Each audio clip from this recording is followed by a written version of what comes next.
Okay, let's just dive right into this because it's a huge question, and I'm guessing it's one you've probably thought about. We are surrounded by all these incredible new AI tools, right? But what are they actually doing to us? To our brains? I want you to just think back for a second, maybe to college or high school before all this AI stuff really took off. You're sitting there staring at a blank screen, and that little blinking cursor is just taunting you. You know that feeling, right? That frustration? But then you get a little spark of an idea, and you start to figure it out. That feeling of breaking through, that was all you. Okay, now fast forward to today.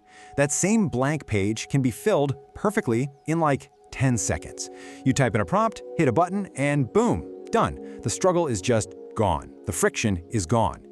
But you have to wonder, what else is gone along with it? And this is where it starts to get a little bit weird, right?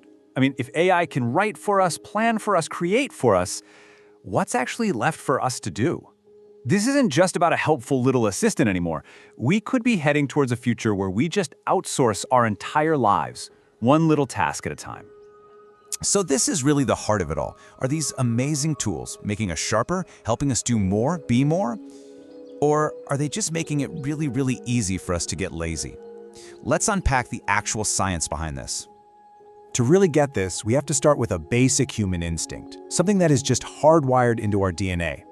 And that is our deep, constant search for comfort.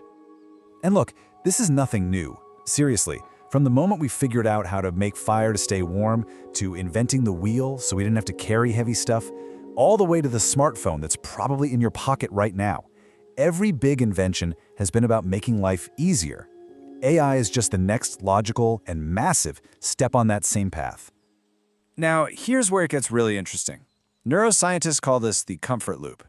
See, your brain is basically a reward-seeking machine. Whenever you accomplish something without much effort, you get a little hit of dopamine, a little jolt of pleasure. Your brain remembers that, it likes that, and it starts to actively prefer the easy path and avoid anything that feels like hard work. It all boils down to this super simple equation that our brain learns. Ease equals pleasure. Effort equals pain. And the more you repeat that cycle, the stronger that connection gets, until it becomes physically harder to choose the difficult path, even when you know it's the one that leads to growth. And this is the quiet little question that starts running in the back of your mind. It's not that you're consciously deciding to be lazy, it's just your brain's natural drive for efficiency taking over. It's asking, hey, why are we going to burn all these calories thinking so hard when this machine can just give us the answer right now? So we get stuck in this comfort loop. What's the big deal? Well, the big deal is that it literally puts our brains on autopilot. Let's dig into how that actually happens. Think of your brain like a smartphone battery. Its number one priority is to conserve energy. It is always looking for shortcuts, for ways to operate in a sort of low-power mode. And this is exactly what makes AI tools so tempting. They are the ultimate energy-saving shortcut. Every time you reach for an AI to solve a problem, you're training your brain. Think of it like walking through a tall field of grass. The first time, it's hard, but if you walk the same path over and over, you create a trail. That's what your neurons are doing. Eventually, that trail becomes a superhighway, and the behavior, outsourcing your thinking, becomes totally automatic.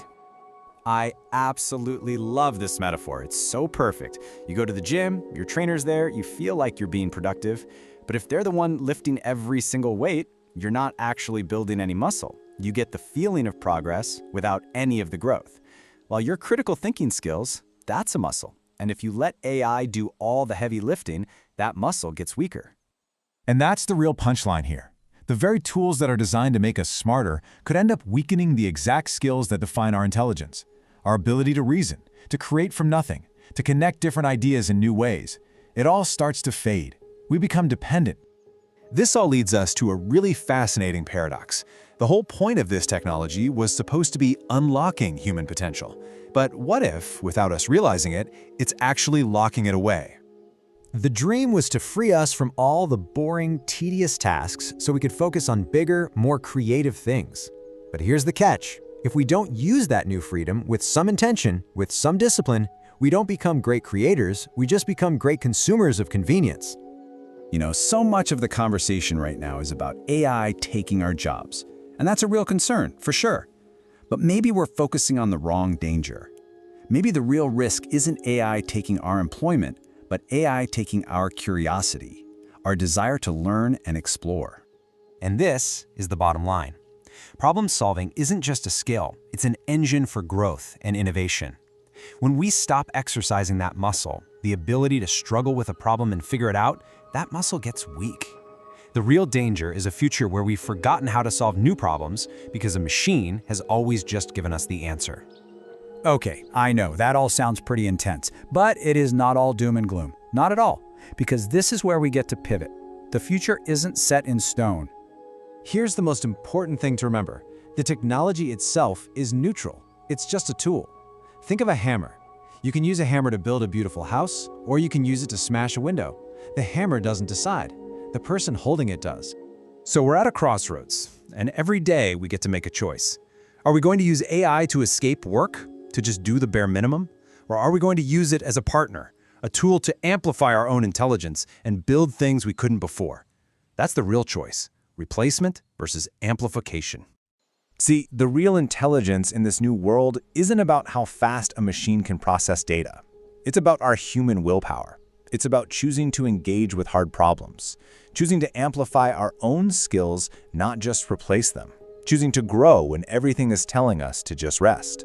So next time you go to use an AI tool, just pause for 1 second and ask yourself, is this making me better, or is this just making me comfortable?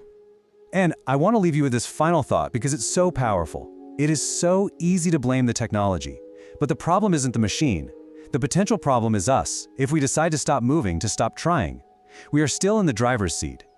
So, in the end, the question isn't what is AI going to do to us? The real question is, with this incredible new power, what are we going to do with it? What will you choose to build?